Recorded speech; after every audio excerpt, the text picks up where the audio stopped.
Hey listeners, welcome back to The Dreadful Dialogue, a podcast where we chat about all things horror. And today, we don't have a brand new voice, we have a returning voice. We have Kristen. Hey, how are you doing, Kristen? Hi, I'm good. How's it going? Not bad, not bad. You know, hanging in there. It's the middle of summer or in summer. I don't know. Is this the end of summer? It feels the middle because of the weather. I know. Well, it's been hot here since like April, so Mm-hmm. you know. Yeah, But yeah, we're getting close yeah, to back yeah, to school. yeah. I Oh, can't wait. the Well, thank dread. you so much for having me back. I'm so excited. Oh, I am too. I always have a great time whenever you come on. And it hit me right now. I'm like, we're kind of some vampy chicks. This is our third vampire movie we've done together. Oh my goodness. We have a Fright theme Night. going Yeah, on. we did Fright Yep. Night and then Once Bitten. Once bitten. Mm-hmm. And now today we are doing 1987 The Lost Boys. Woohoo-wee! Yeah. I'm so excited. This movie is a whole mood. It really is. That's the perfect I word. love I love it. It's everything. Yeah, it's. I think people, if like you're a modern day watcher of this and you didn't watch it and you didn't live through the '80s or you're not like into the '80s aesthetic, you might not like it. And Right. it's not really a great movie. Like if you think about it, I love it. I think it's a great movie, but I can see there's a lot of people are like, what's the big spill? Like it's just these grungy guys and like vampires and Right. it's kind of Goonies. I don't know. I love it though. I love I it. do too. And it's funny that you brought that up because this morning I was thinking if this movie was made present day, like even within like the past 10 years, Hmm. it probably would have flopped majorly. Yeah. I don't think it would have this cult classic following at all. People would be like, "What the fuck? Yeah. I'm Yeah. not going to see that shit." Yeah. But yeah, I totally get what you mean. I think though what's cool though about it is even though it's 80s and like we've covered 80s Hmm. vampire movies, this has its own aesthetic than the others because it's like in any It really decade does. there's multiple looks, right? And this has Right. like the grungy, no not grungy, like metal hairband look to it, right? Yeah. Yeah, totally. Were you into any of those kind of bands? No, not really. I was more, well, I was into like grunge alternative, and then my mom really liked a lot of new wave. So I grew Mm-hmm. up like listening to The Cure and Depeche Mode and like even like the Talking Heads and stuff like Yes. that. So that was more my jam. I wasn't really into like Poison or Motley Crue and Van Halen and stuff like that, but I can respect it Yeah, for the yeah, time, you know? yeah. Yeah, it wasn't Yeah. really my jam, my thing either. Growing up, I had fun reading. Like, if I read like the Motley Crue books, like Tommy Lee's Mm. book on his own, their book is together. I think it was an interesting era. I listen to some of it now. Like if it's on the radio, I'll listen to. But it's not. It's definitely not Sure. something I go out of my way to listen to. But it was Right, totally a right. part of that scene. I even remember I had a friend who had like an older brother, and she had the posters of or he had the posters of Motley Crue, and I was like, I thought they were women, like their makeup and like a totally different look, right? Right, They don't go as right. heavy on this, but let's go ahead and I'm gonna give a quick little synopsis. Of course, like usual, we're spoiling the movie. Let me give a little synopsis of the movie, then we'll get even more into our conversation. After a recent divorce, a mother and her two teenage sons, their names are Michael and Sam, they moved to the seaside town of Santa Carla, California, to live with their eccentric grandfather. And Santa Carla, it's known as the murder capital of the world. It has this very dark and rebellious mood undertone. And their mom, Lucy, she starts a new romance with this guy named Max, and the brothers are trying to find their way while they're there at this new city. The older brother's name is Michael. He's kind of trying to be more rebellious. Like rebellious. Okay, I guess I can't pronounce that word. You invented a new word. There we go. I know I'm terrible with my speech sometimes. Oh, I love it. He's Perfect. immediately, yeah, thank you. He's You're immediately welcome. drawn to this girl named Star. She's very beautiful, and she hangs out with this local biker gang with the good hair, the hairband type hair, Oh, yeah. and they're led by a charismatic leader, David. And he's trying to win over Star, and he kind of gets initiated into this gang somewhat by drinking this mysterious drink. And unbeknownst to him, this starts to turn him into a vampire. And meanwhile, his younger brother, Sam, he befriends these quirky brothers, the Frog Brothers, and they're really into comic books, and they claim to be vampire hunters. And they warn Sam, they're like, hey, This place is infested with vampires, and I'm pretty sure those guys your brother's hanging out with that they're vampires. And Michael does start to show us some vampire traits: sensitive to light, revulsion to food, sleeping during the days, kind of got a desire for blood. He's real moody. And Sam and the Frog Brothers team up and they say, "Hey, we got to figure out to save your brother. We got to kill the head vampire before his transformation is complete." And they find themselves in a battle, and it culminates in a showdown with the entire vampire gang at the grandfather's house. So that was my Yes. synopsis. I meant for it to be a little more succinct, but it worked. I mean, you really summed it up well there, Yeah, Alyse. yeah. So if you've never seen the movie and you don't plan on watching it, there you go. There Or you if you go. needed a refresher before we get into this. Right, right. Exactly. Yeah. So when did you do you remember the first time you saw this movie? I was definitely way too young to be watching this movie. I remember probably being like 6, Mm-hmm. 7, the most, watching this. And of course, I didn't understand it at the time. Mm-hmm. I was like, ooh, the Corys. Because they were such a big deal back then. I was like, ooh. Yeah. And I was like, ooh, Jason Patrick. I mean, Julia Roberts really effed up that relationship, but that's a whole other topic. We'll get into that later. Yeah, But yeah, yeah. yeah. And then and I've kept watching it throughout the years and always loved it. It's super cheesy. It's campy, but it's not the same kind of camp like Once Bitten or Fright Night. It's in a No. different league. It's more gothy. Yes. And people do say like this is a horror comedy, but I feel like the comedic stuff is very dry. Like you have to really pay attention to find any of the humor, and you know what I mean, except when it involves the Frog Brothers. You nailed But- it. You're reading Yeah. my mind right now. Yeah. Yeah. They don't hide their humor at all because they're just laughable. Especially their outfits and their little militia, quote unquote, that they've made up. Yeah. But yeah, so I just loved it.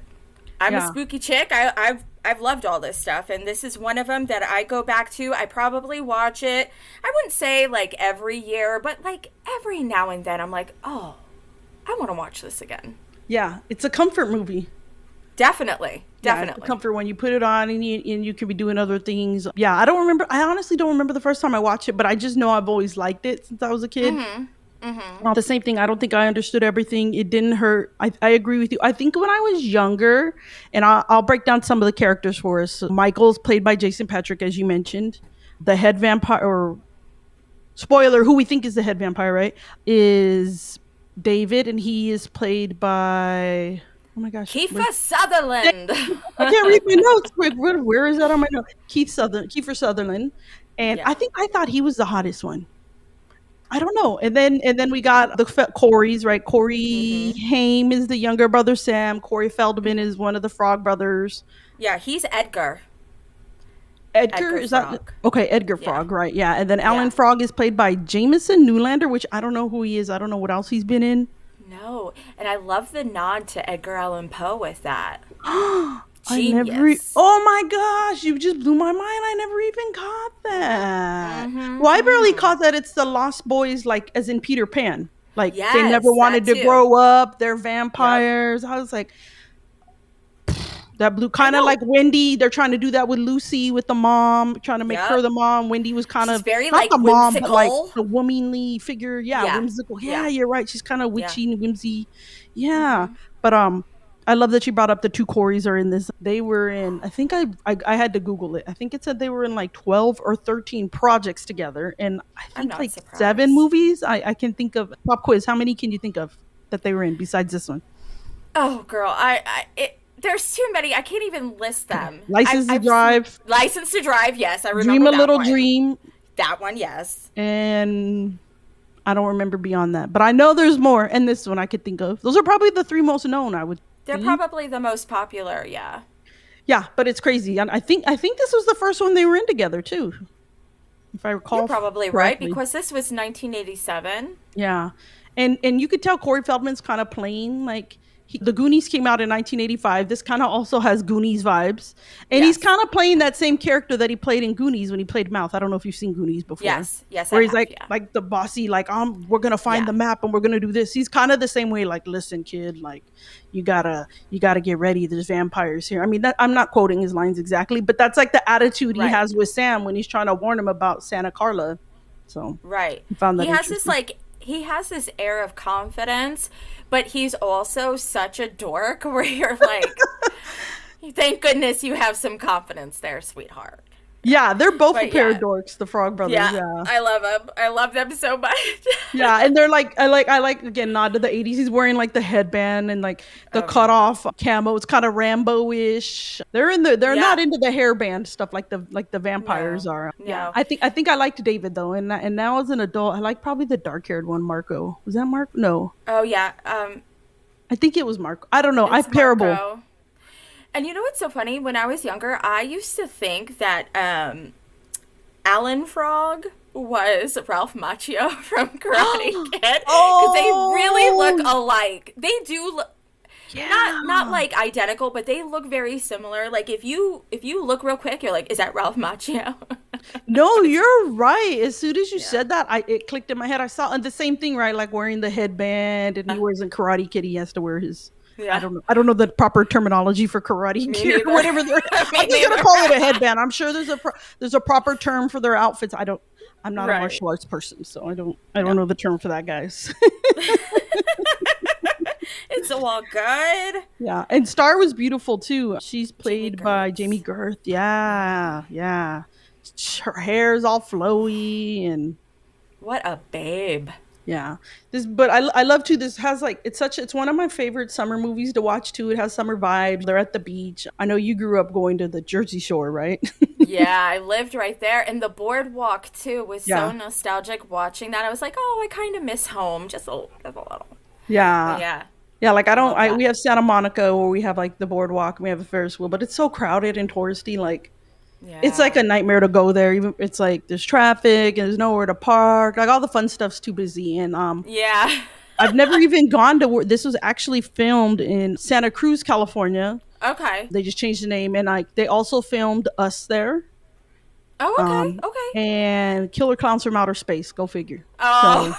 I gotta go at some Woo! point and visit. Like I think they play the movie like on the beach. Like they bring out a big screen and you can watch the Lost Boys, and they That's so pull out like cool. some decor for it and stuff. So it's on my bucket list. One day I'll go. I'll have to go and head north up to Santa Cruz and check it out. Do it. Yeah, so it's a Girls favorite summer trip. movie. Yeah, yeah, road trip. So what do you think about this movie in terms of it being a coming of age movie? Do you agree that it's a coming of age movie? I do, and in some aspects, because I think it was probably the first one where they really embraced like the whole metal aspect and like having this.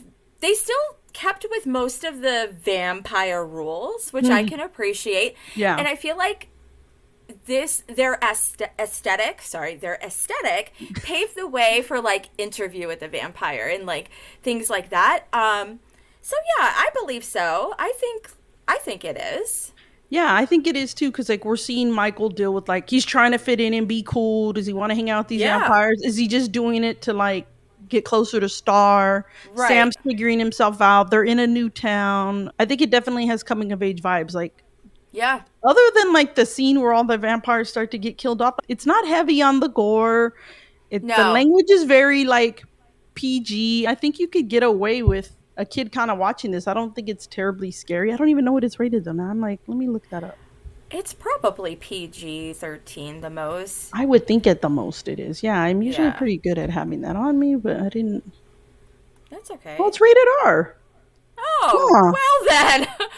And they Maybe call it a horror because of the comedy. But again, we they already talked do. about comedy. They do, which is wild to me. Like Yeah, you'd have to have a real dry sense of humor to think it's funny.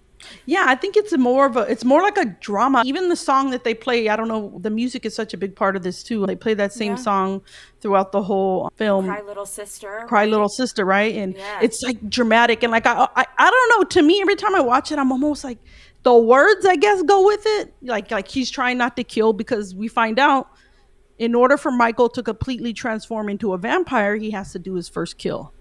Yeah. So he got initiated by drinking the blood, and then now drinking blood unbeknownst to him. And then once he does a kill, then he becomes a vampire. And so the song that's playing throughout, it's saying like, "Thou shalt not kill." You should be singing. I'm not the singer here. I don't know if I could sing that one. Yeah. I've never tried. Yeah, but like it kind of throws the mood off. But then I'm like, okay, it is kind of like you said, it's kind of gothy. It's kind of like this weird 80s gothy. It's not like Nosferatu, old school classic gothy. It's like it's its own vibe of gothy. And I don't know. I think that's what makes it a little more coming of age in that sense. It's the song is kind of like he's on the edge. Is he gonna become a vampire? Is he not?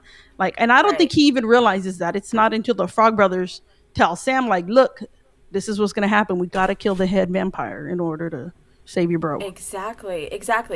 And to be honest, with the music that they chose, I feel like it was really tailored for the movie. It's not like they just were like, oh, we're gonna pick this from the radio station kind of thing. Yeah, which I can appreciate that. Yeah, I liked it. Yeah. Well, speaking of music, so we have to talk about the iconic scene when Michael and Sam are first at the beach area, and there's like an outdoor stage, and we have the infamous sexy saxophone man. Oh, Tom Capello, what are we gonna do with you? He's still out there playing music, girl. I know he is, and how we see him performing in the movie is how he performs in general. And he would go on tour with Tina Turner and be all oiled up like that and be like, oh yeah. I mean, he definitely paved the way for sexy saxophone. I think he's Kenny G's idol. I think he's the only sexy saxophone player I know of. I mean, I don't think Sorry. Yeah. Sorry, Bill Clinton. Yeah. Oh, I'm kidding. Bad joke. No, I've met Bill Clinton. Did you? Yeah, like I have okay, now I'm gonna have to post the picture. Yeah. Oh my God. I met him when I was in the military. He came to the base we were at in Kosovo. That makes sense. And he was crowded by the locals. Like the locals love him. Like I don't want to go into too much of like the background of his history with that country, but there was a lot of fighting amongst the two populations there, and he kind of helped quell that, whether you agree with his methods or not. It worked. And a lot of for the most part, from the different people, and I worked a lot with the local population, they loved him. They're like, oh, like he brought peace to us. Like we were fighting with each other, and he basically like he squashed it. So he was like in a crowd, and I'm like, Mr. President, and I'm just like, I get in real quick. And girl, okay, I'm not gonna lie to you, he ain't bad looking for an old dude. I would never holler at any I think Obama's the hottest of the presidents. I think JFK was all right. I think he's overrated. Yeah. But I could see the charisma of why he's Slick Willie. Oh, yes, he is. In many ways. I would not holler at any of the presidents. None of them are my type. None of them, I don't know. They're just all too old for us in general. But I can see like, okay, I guess if you were a girl, like, and you were into that, like you wanted a powerful person and he was nice and tall. Like I said, he wasn't busted. There's some really ugly presidents. Well, I don't want to start naming them because that's a wrong podcast. But anyway. Sorry, John Adams. Sorry. Speaking of presidents, real quick, my son was on TikTok the other day scrolling, and he saw a man on TikTok live dressed as Abraham Lincoln, like just a carbon copy of Abraham Lincoln. I'm like, they still do that? They still like walk around pretending to be these very old dead presidents? All right. Yeah, mad respect. Not my thing. The reenactors of all that stuff. No. But it's so funny seeing. You should go back to the original sexy saxophone player. Yeah. The OG sexy saxophone player. The only sexy saxophone player. sorry. The other ones, Dave Claus and all them. We like their music. Yeah, not my aesthetic, but the guy has like greasy mullet, curly hair. Like I think he's keeping Johnson & Johnson's baby oil in business. He's got it like all over him, and he's got like the tight. Are they pants? Yeah, they're like tight, like wrestling, like wrestler pants. He almost looks like a wrestler, I was just about to say that. Yes, like WWF, like WrestleMania, circa 1988, like. Ravishing Rick Rude status. Yeah. I don't know if you know your wrestlers or not. My brother really loved it, so I I did know a growing little up. bit. Yeah, Yeah. yeah. I loved when it was WWF, and now it's WWE, Yeah. and I don't have the time to watch it. I don't want when No, my no, little no, one grows no. up, maybe. Love it. Yeah, Yeah. he definitely had this whole vibe, and I really love that he basically set the tone in the sense where he's like, there's going to be mullets, there's going to be oiled up bodies, there's going to be obnoxious, ugly clothing. There's going to be a saxophone, and there's going to be this song that plays throughout the whole dang movie. Yeah. Enjoy. Yeah, yeah. The only thing he needed, but because he wasn't wearing a shirt, he needed shoulder pads because the shoulder pads are being rocked by Max and the mom Lucy, big time. Oh, I was about to say, Diane Wiest has you covered in the shoulder pad department. Yeah, yeah, yeah. The shoulder pads are real. And shout out to Max. I realized that he was the dad slash grandpa on Gilmore Girls. Oh, I'm not a Gilmore. I know there's a big. Oh, I know they have okay. a big following. It's one of those shows. I'm like, oh, I always say I'm gonna watch, but then I'm like, oh, I'm gonna get sucked in for a couple months watching it. I watched it on maternity leave when I had my Nice. youngest, Nice. so No, and I I was hear like, it's great. wait, is that him? Is that him? And sure enough, there he was. I'm like, oh, and Yeah, he's he been did. in a lot. Yeah, I was just about to say he's been in a lot of stuff. What is his name? Let me look. Edward Herman, Yep, yep. according And to the old Wikipedia. he passed away in 2014. Oh, I didn't know he'd passed. Yeah, I can't think of off the top of my head what he's been in, but he's a big character actor. If people see him, you'll be like, I know I've seen him in stuff. You've seen him in things. Yeah, Yeah, so yeah. he plays Max. He owns a video store, and that's where he gives Lucy a job. They start to date. Let's talk about the grandpa. He's fun. Grandpa, if I could be reincarnated into a grumpy, eccentric, weirdo old man, I want to come back as him. Yeah. He is everything to me. He is quirky. He is a weirdo. He loves scaring people, which Right at the beginning, his right at the beginning. yeah. I can appreciate Grandpa so much. Yeah, he plays dead right at the beginning, right? And they're like, Yep. "Oh no, Dad, Grandpa!" And it's like, "Ha ha, I fooled you guys." And Yeah, like, he's like he's sucker. in- yeah, I he's love into him so much. taxidermy. He loves his root beer. Is it root beer, right? Root beer. Yeah. Pop? What the taxidermy was that a beaver? Did he have a taxidermy Yeah, beaver? I was that's- like, what? What are you doing, Grandpa, with a beaver? He gives it to Sam. Here, I got you a friend for your room. I'm like, oh my god, I'd have been traumatized. I had my grandma's husband, like my step grandpa, had a room full of taxidermied, or the he had like the mounted animals. Oh my god, and he had a boar. Girl, Ugh. that thing scared the crap out. He had a big old deer, a bear, and a boar on his head. And it was in like the little guest room where there was the only TV that I could watch because grandma had to watch her stories and novellas and, Oh, yeah. and all her stuff Yeah. on her TV. So when I went over, I was like tortured. I was like, do I want to watch TV or do I want to just stay out here? Because I swore those things were going to come to life. My grandpa gave me a taxidermy to anything, I'd probably freak out. I would cry. Yeah, Yeah. I would. I'm actually terrified of dead animal. I know that sounds ridiculous, but like roadkill and stuff, I'm like terrified of it. I don't know why. They're not gonna hurt you. They're dead, but Yeah. I'm just like gross. I'm like, no, thank you. Yeah, but then I always have this like debate with my husband Paul. I'm like, when our kitties pass away, can we taxidermy him? He's all no, and I'm like, but then they'll never leave. Confessional hour. Imagine you're just sitting there like, oh yes, thank You you. could be the guest on the pod. I could just put it right here. Yeah, well, I'm not going to be on that episode. Just He's all, I'm saying. not gonna guest anymore unless you get rid of the cat. I quit. No, I'm I'm not kidding. gonna I'm do it. kidding. But I have thought about it. But he's like, no, we can't do that to our baby. So I'm like, okay. But yeah, the grandpa is so quirky. Like he's like, Yeah. oh, when the TV guide comes, don't rip the label off of it. He's like, I know it kind of peels up, and you're tempted to rip it off. He's like, don't rip it Right. off. He's like telling them the Yes. rules. And they're like, oh, you have a TV? I don't watch TV. That's what the TV guide's for. I'm like, what the heck? He loves the TV guide. Do you remember when they were so popular? I loved the TV guide. Yes, when I I was a kid. did. Yeah, I did used to. too. I would read the little article, and then like when I was in the military and I couldn't watch TV, I'd be because I was into soaps. Because my mom, I watched that was one of Yeah. me and my mom's thing. I'd watch them with Yeah. her, and I was here like, Mom, send me my. She'd like rip them out and like put them in the mail for me, and I'd be like keeping up with my soap operas or whatever TV shows I watched. Yeah, the I TV love guide is that. epic. I loved it. And the crossword puzzle? Don't get me Yeah. started on that. Yeah, Whew. yeah, But yeah, yeah. he's a funny guy. He kind of was up there for me with Peter Vincent on Fright Night, like the same Yeah. kind of like vibe, but I feel like Grandpa was more of a weirdo, Yeah. but Because in a good way, in a good yeah, way. because he wasn't supposed to play like a guy on TV playing a creep. Like he was just being grandpa, Right. being his eccentric self with his cucaracha, la cucaracha horn on his vehicle and getting in the car and saying, let's drive. Okay, we're going to take the car for a ride. And then like he starts it up and turns it off. He's like, that's it. Like we're not taking it Yeah. into town. It's like, okay, grandpa, Yeah. Let's don't go. touch my root beer. Let's go a block and go back home. Cool. Yeah. Yeah, he's a wonderful side character. He made my heart happy.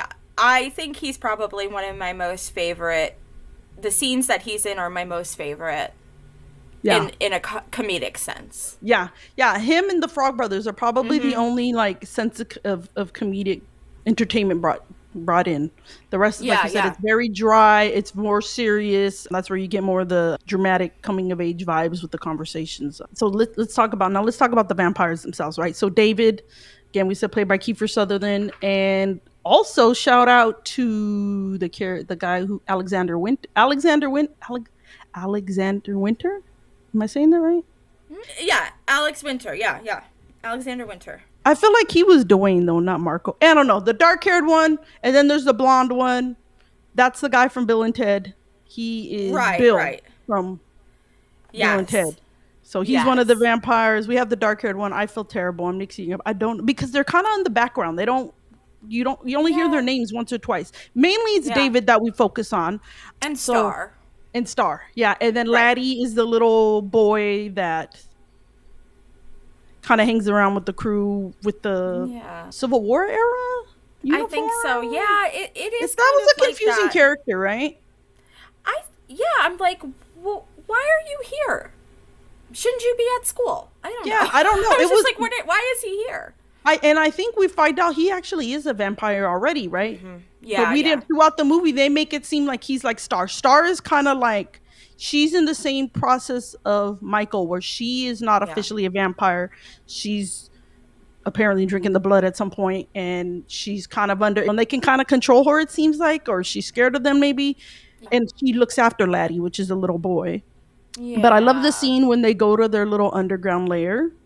Yes. And I have to ask you, whenever you eat noodles or rice, do you think about this scene?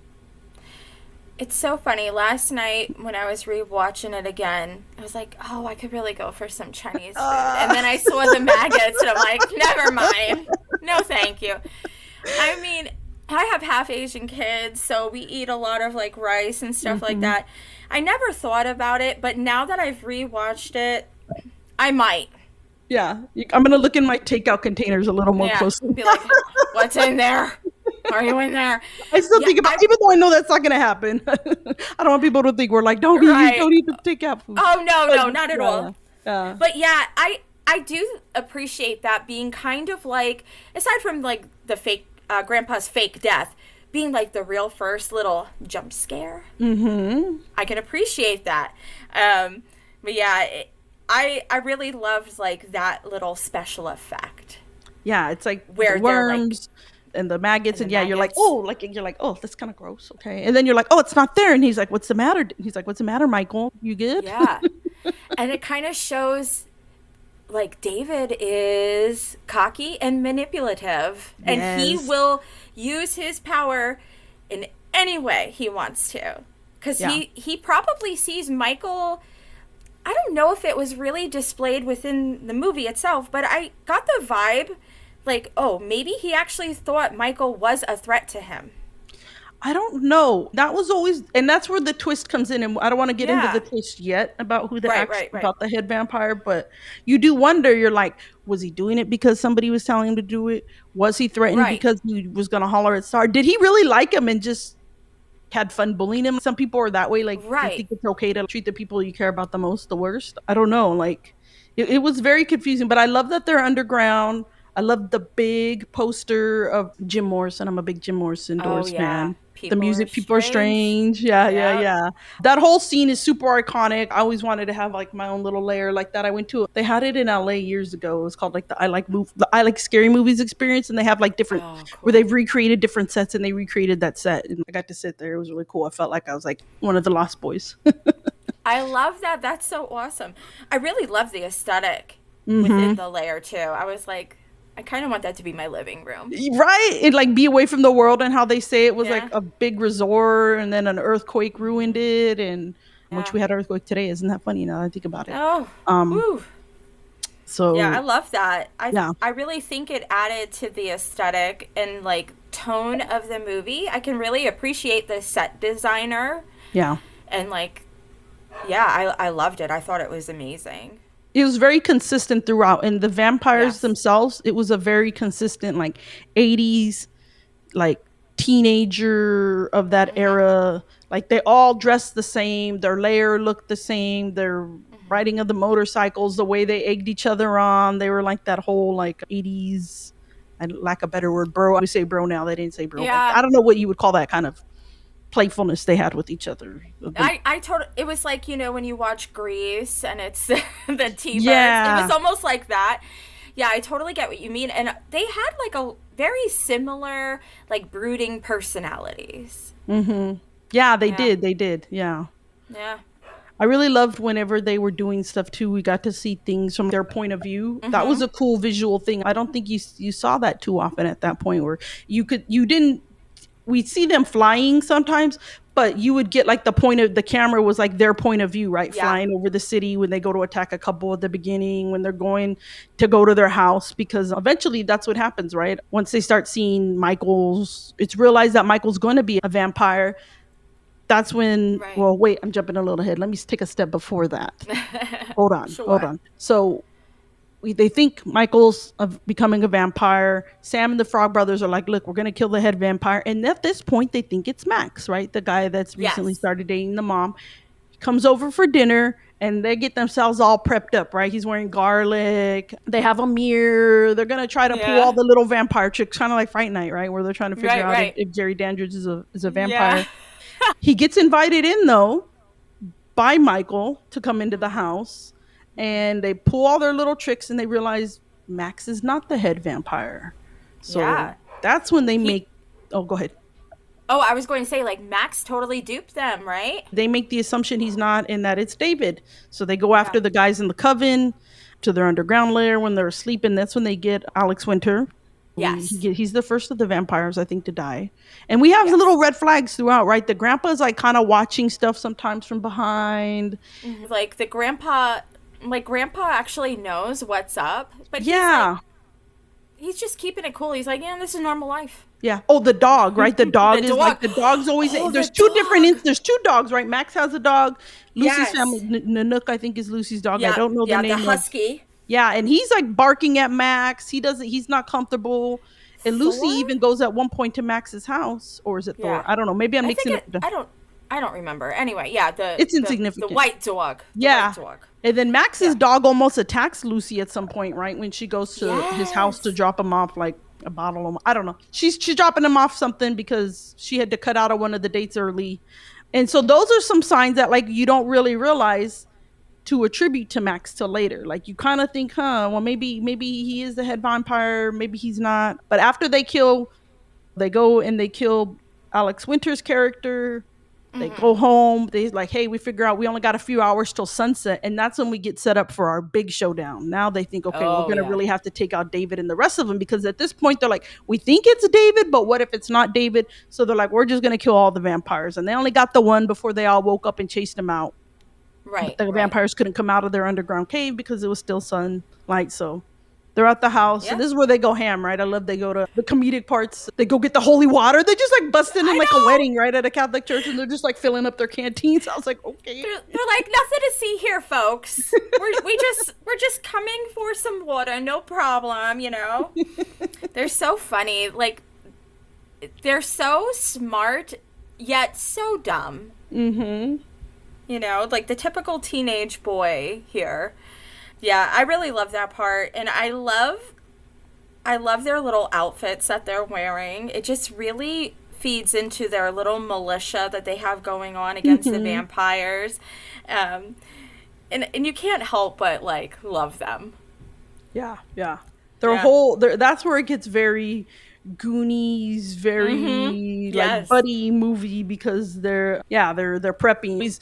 Sam's like hacking, and he's like smushing he's using a mallet and he's smushing the Yeah. garlic down, and they're filling up the bathtub, and they're just Yeah. getting ready. They're like, it's like Home Alone, like, gotta Oh get this house yeah. ready, stick for the sticky bandits, aka the Yeah. vampires this time, instead to come through the house.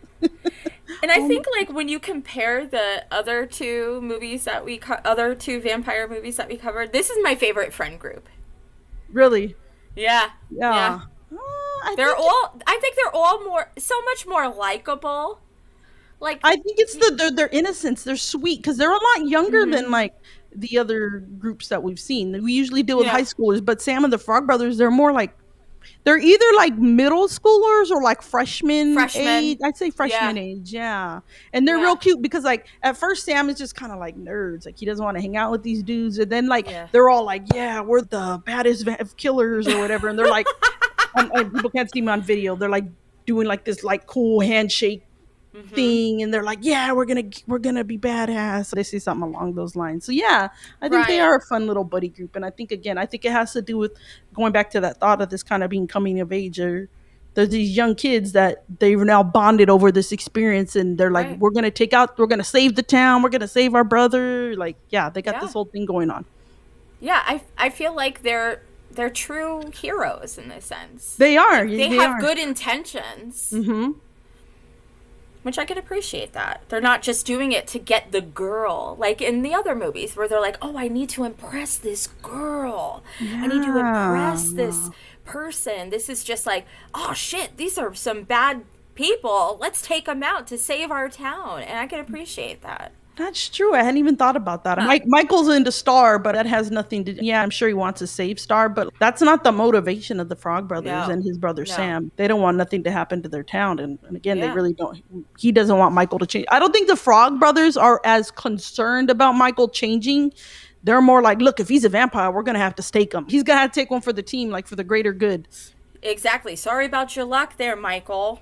Yeah. We're going to take your ass out. But yeah, I really appreciate that aspect because, like, the other movies we've watched, like with Charlie, he's like, oh, I got to impress my girlfriend. Or I'm jealous of Jerry because he wants my girlfriend. And then Yeah. Once Bitten was very sexually Oh charged. gosh, yeah. His friends were, ooh. Yeah, they were bad. They were all bad, but one of them was the worst. Ooh, the one that says gynecologist with Yeah, the sweatshirt. I'm like, oh, my God. your mother let you go to school like that, sir. Okay. I couldn't believe I had never noticed that till you pointed that out in our recording. I'm like, oh my God. That's why I love chatting about these movies, because we both catch things from different sets of eyes are on it, and we catch things that I never probably would have caught. So Yeah. I want to talk about, since we're now at the scene where they're in the house and they're going to start killing off these vampires in hopes of actually getting the head vampire. So the first one, I thought his was the coolest death. He got pushed into the bowl. They like get some garlic on him, and he's like, garlic doesn't affect us, ha ha ha. Yeah. And then he gets some holy water on his face, and we get a really cool, gory. It looks like it's like a practical effect, right? You can tell it's like makeup or mask or prosthetics. I don't know. I clearly don't do this stuff in the industry, but his face is all pocked and messed up, and then they push him into the tub, and it's wild what happens to the house, right? It is so good. And like, I felt like this was probably one of the best special effects within the movie. Yeah. I don't know, maybe that's a stretch, but I really appreciated it. And then like seeing how, what was it? Oh no. The water? The water just like leaking from everywhere. It was so cool. It was like bloody water. It's like flying out of the kitchen sink downstairs. Yeah. It's coming out of the pipes. It's wild that like his death caused. It's like, oh well, what was in him? Was it the bad soul caused that? It was interesting. Usually they just, like in movies, when a vampire usually dies in the bathtub, they're just like, and then they like turn into like goo and disintegrate or something. Yeah. Disintegrate. Yeah. No, he kind of. I think, did he disintegrate? I don't remember, but I was more focused on this water's just like shooting out of everywhere. That was cool. I really love that. I thought that was brilliant, especially for this time in the late 80s. Like, I don't recall ever seeing something like that. No, I don't recall seeing anything like that either. So yeah, I really like that. That was my favorite one, and that's one of Yeah. the blondes. It was, so we already lost Alex Winter, which I think was Marco, which I'm still confused. And then that I one think I it think was was, Dwayne. and then was it Paul? I No, I don't think know. Dwayne is the dark-haired one. I Oh, don't okay, know. okay, Maybe okay. I think I wrote these wrong on my notes. I'm looking on the interwebs now. No, No worries. Dwayne is the third one to die. So yeah, so the first one was the other Okay. blonde, but not Bill from Bill and Ted. So we lose another blonde, and then the next one that dies is Dwayne, and that's the one who I think I'm like, Yes. nowadays I've never dated a guy with long hair, have I? No, once I think I dated a guy that looked like Jim Morrison. That's another story. Okay, he had that's probably the longest hair, and I don't know. I'm just so the next guy is the dark haired guy, and he gets killed with the stereo The and stereo electricity. death. Death by stereo. Yes. Womp womp. I thought that was pretty cool too. Yeah, it made me think of I like Scream, kind of when the TV falls Yes, on. he falls. Yeah, I thought the same thing. I'm like, did Scream copy this? Maybe. maybe, but Or yeah, inspired it, like could just be. It can inspired only that. reinvent the wheel so many times. I think in movies, Exactly. it's a lot of homages and a lot of like callbacks to other movies. Right, they're always the best inspiration. Yeah, I And agree. then we get David's death. Right. Ooh, that was intense. Intense. Well, I kind of, okay, this is going to sound ridiculous, but like when David died, I don't know why. I was just like, man, I kind of feel bad for him. I was gonna say the same thing, and and I know. Okay, you finish your thought, then I'm gonna tell you my thoughts, and I Okay. think I know why you did that. Okay, why you thought Okay. that? Tell me what I you're thinking. I felt bad for him because I feel like he was really like this lost soul, sad, almost depressed kind of person. Like, sure, he was charismatic in a way, but not in a Jerry Dandridge kind of way, right? Like, he was just very like had like this empty kind of persona. Does that make sense? Yeah, and I think I know why you thought that, because when he dies, he's the only one where he changes back to a boy, like a teenager. He looks, and Yes. the rest of them, they're all ugly or nasty looking, or they're like, ah. His is just Right. like they show him, and it's very dramatic. He looks like Kiefer Sutherland. He Yes. doesn't look like David. His hair, I think his hair Right. might be different. His skin, he doesn't have the vampire look. And then later when we get the Right. twist, which I don't want to quite get into, that adds to it. But well, I guess we should get into it. So he dies. He gets killed by like some taxidermy of some sort, right? I think some horns Yeah. go through his body. He gets pushed Yeah. into it. And that's when we get the dramatic moment where we realize, like, and it's Michael who kills him. Yes. And so Michael changes immediately into a vampire. And that's when it hits us like, he's not the head vampire. And we've killed all the vampires. Then who is the head vampire? And so then Exactly. Max and Lucy come home. And that's when we get the big twist. We get the reveal that Max is indeed the head vampire. Yeah. And this is why I agree with what you said, and why I think we feel bad for him, because the way Max, this actor nailed it. He kind of looks at him and he kind of touches David's face and he looks kind of sad. And I don't know if he's genuinely sad or he's kind of like, oh damn. Like they play it kind of ambiguous. And that's when you kind of realize, like, maybe I think David was just like a puppet. Like we find Yes. out this whole time Max is running the show. It wasn't David. And that's why I think Exactly. we feel bad for him. We're like, he's just this kid that, who knows whether he chose to change or if he got changed unknowingly.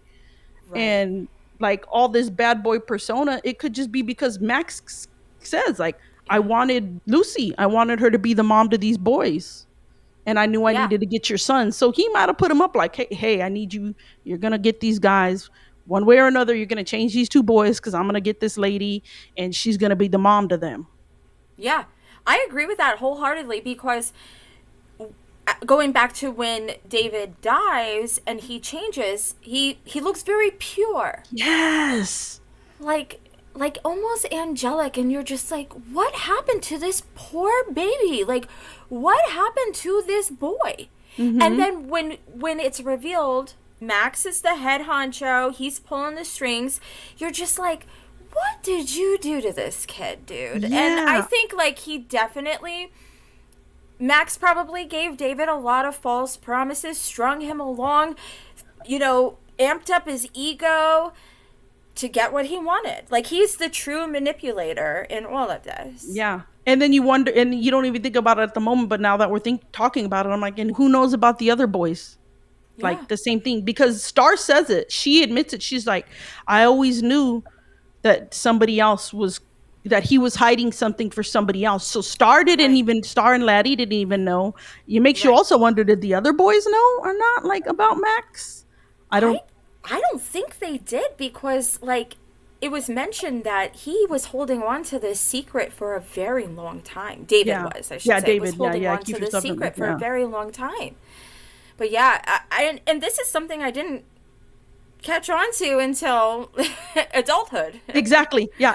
Yeah. Prepping for the podcast. Yeah, That's my exactly. favorite part. That's one of my favorite parts about this, is us catching things that other people don't catch, and then really paying close attention and watching it wholeheartedly. And I saw that, and when you said that, I was like, I thought the same thing. Yeah, he was so angelic, he was Yeah. so innocent. You All of the bad stuff he did, it just, like, you forgot about it. You forgot that they Yeah. killed this couple earlier.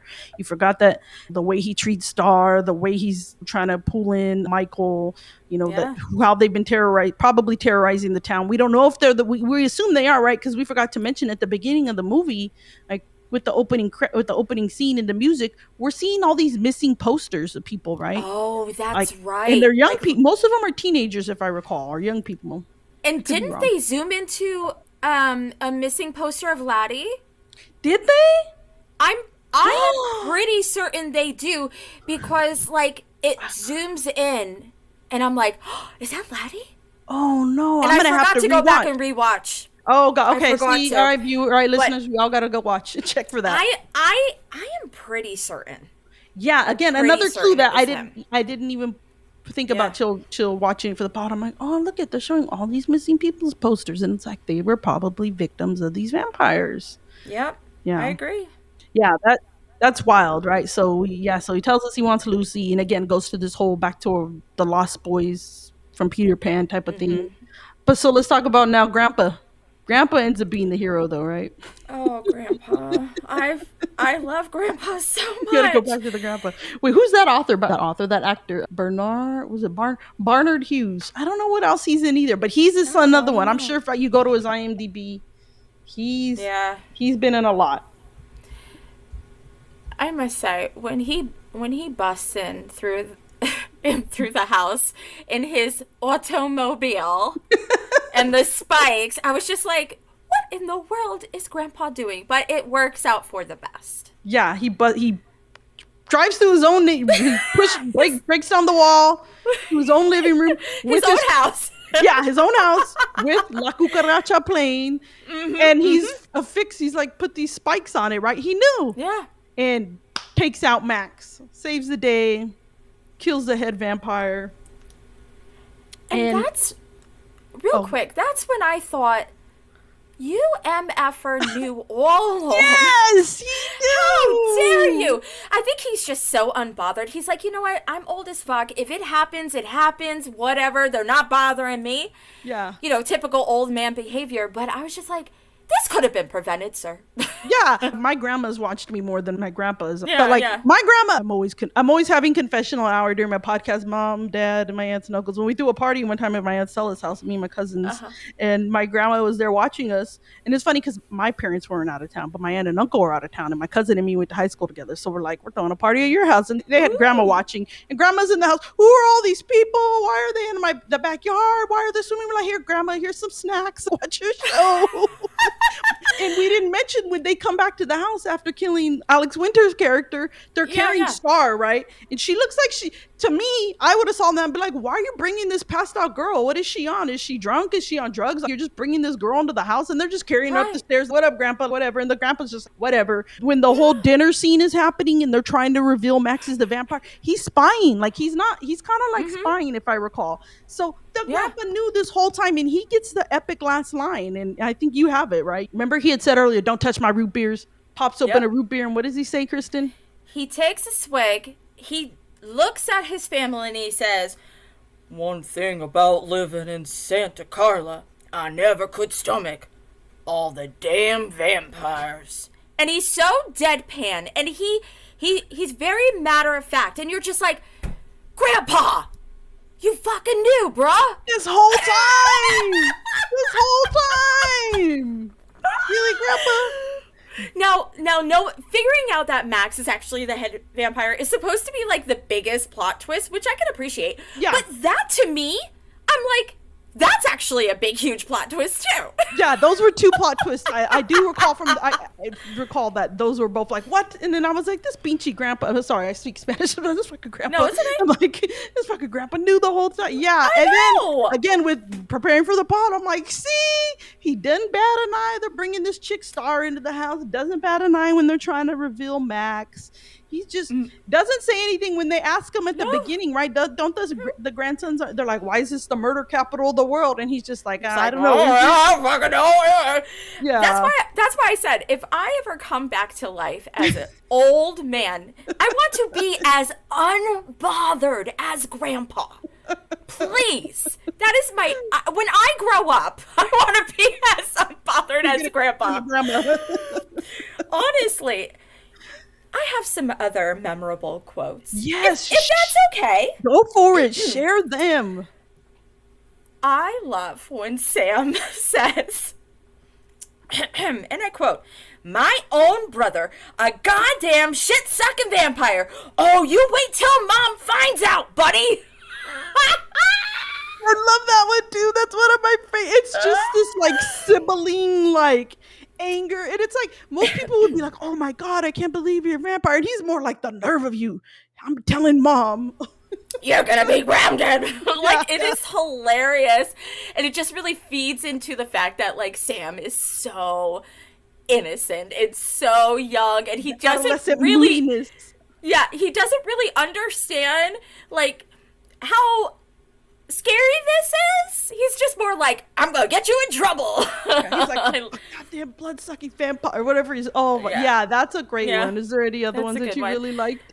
Yeah, and I love when David said, "Sleep all day, party all night, never grow old, never die. It's fun to be a vampire." And I'm like, that should be on an invitation. That's on my shirt. So I love it. I gotta show my shirt. It says that on the bottom.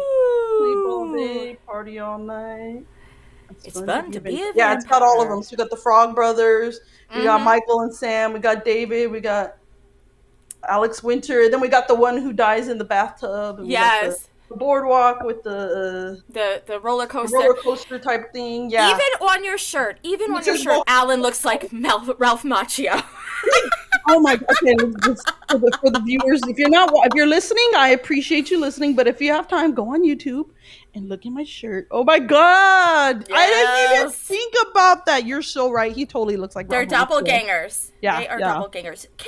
Real quick, can we talk about how low-key fire Grandpa's maximalist Western wear is? And the robe. I love his robe. I'm just like, this man has style. He has grace. He's got the swagger.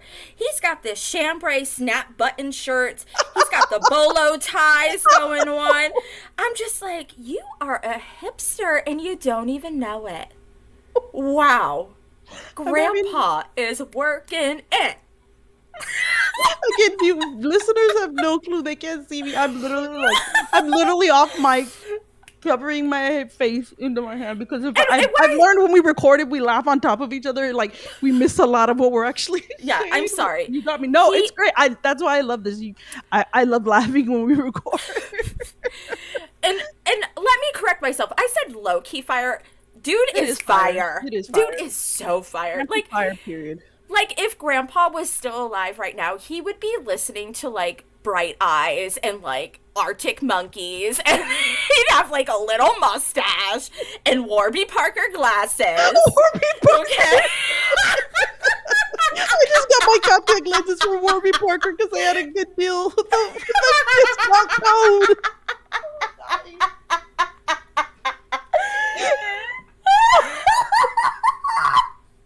Oh my god, now she's busting up.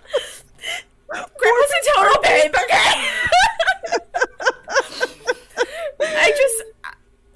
I'm sorry, babe, but I like really love Grandpa. I'm sorry. Yeah, no, He's your competition. I can feel it. I can feel it. Yeah. Oh my God. You know, like, yeah, Jason Patrick, babe. Kiefer Sutherland, Yeah, none of them babe. are ugly. None of them are terrible. No, Yeah. very good looking cast, but don't sleep on Grandpa, okay?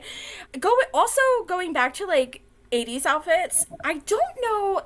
It's you have to really pay attention. There's this girl.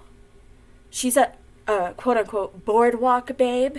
Mm-hmm. She has this mermaid metallic iridescent like bomber jacket on and tight acid wash jeans and this like layered crop top, chunky jewelry, and it's just like goth Barbie extravaganza. I was like, whoa, where did you get that outfit? I want one.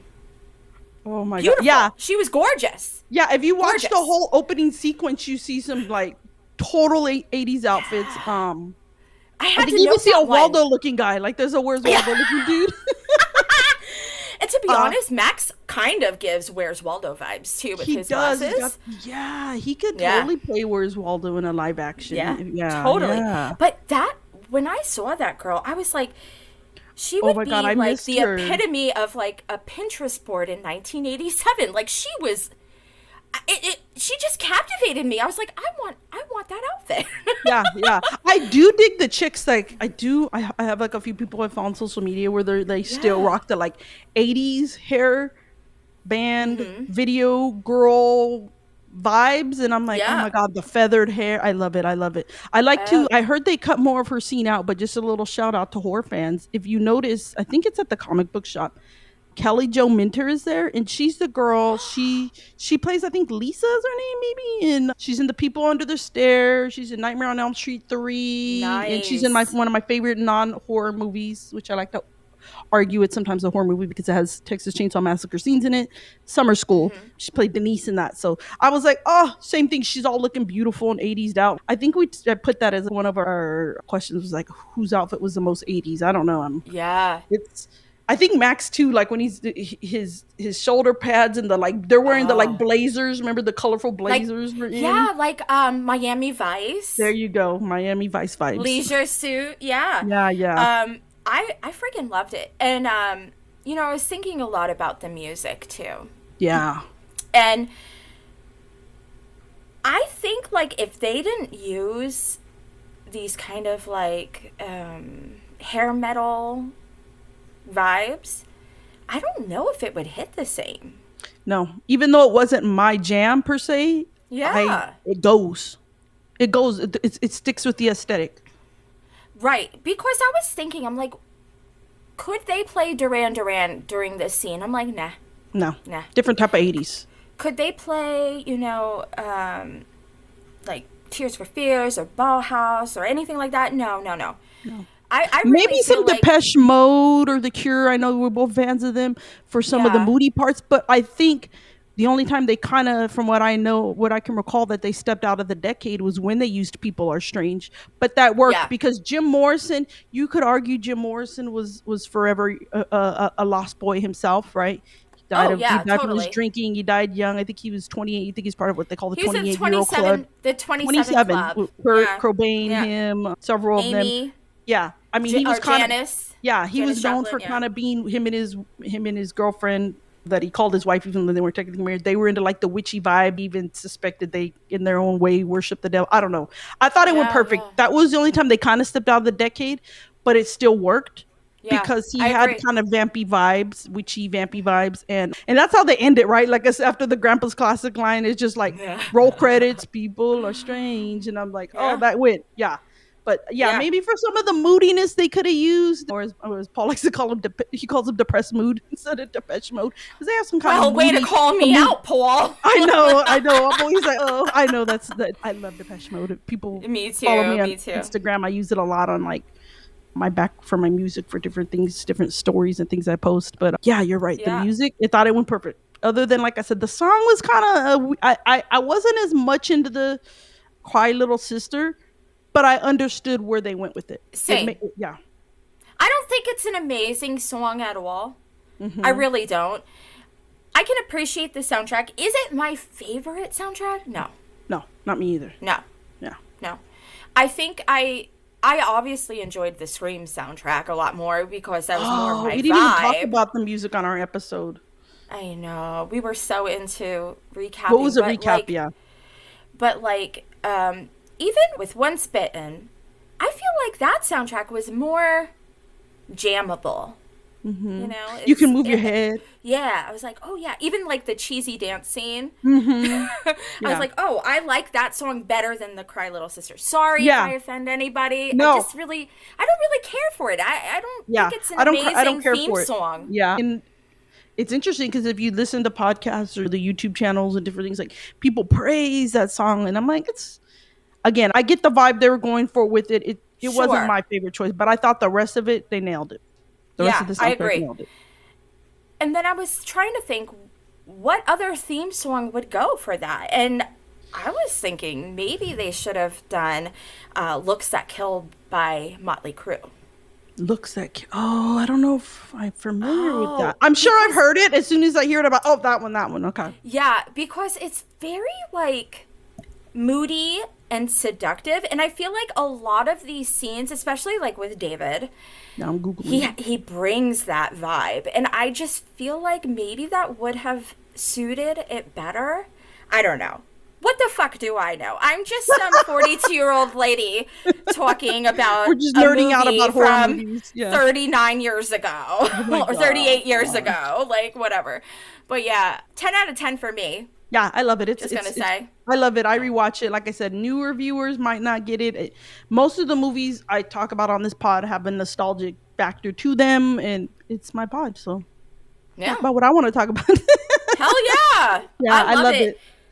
Anything else before we close up? The Star and Michael love scene. It was sexy. And then they go off into the clouds. Why was this the most romantic love scene I have seen in ages? I was just like, I want to be in the clouds. Yeah, so apparently when you start banging, it sends you off to the clouds. Yeah. Yeah, it's up there with 80s love scenes, like Tangent, Top Gun. Being a kid, I remember being like, what is this? I was like, wow. Yeah. Like the ethereal like lighting and the soft focus, and it's just like this mythic seductiveness. I'm like, oh, okay. I was like, am I watching Skinamax, like softcore? Like, what is happening? But I could appreciate it. That was my only thing. I was just like, we forgot to mention they hooked up. This was the most romantic horror movie sex scene I've ever seen in my life. See, and I found it romantic and sexy, and then it was like, okay, they're going off into the clouds. Then to me, it was like, okay, now it's getting cheesy, but okay. But I felt like them going into the clouds. I thought it was them going off like that was almost like adding to the Peter Pan aspect. Yeah, I don't know. I kind of felt like that. Okay, like it was feeding into that. But anyway, that's my into the like they weren't quite vampires, but like right. They could have this. They would maybe have this power eventually to fly like the other ones. Yeah, you're right. The Peter Pan thing. Okay. They were like, if we have each other, we could fly anywhere. I don't know.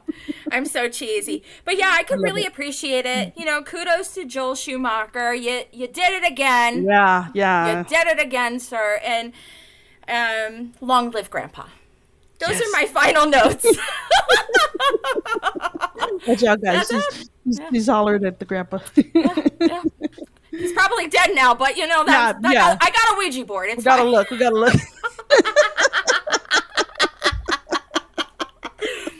Oh boy. Yeah. Oh man. Well, thank you, Kristen. I hope everybody enjoyed this. We hope our dialogue wasn't too dreadful as we covered 1987, The Lost Boys. We both loved it. I love it. Clearly, I got the shirt and we're talking about it on the pod. But if you're looking for more content, you can check out dreadfuldialogue.com, and I'm also on Instagram, Dreadful Dialogue Podcast. And with that, thank you and have a good one. Thank you, Kristen. Thanks for having me. Bye. Bye.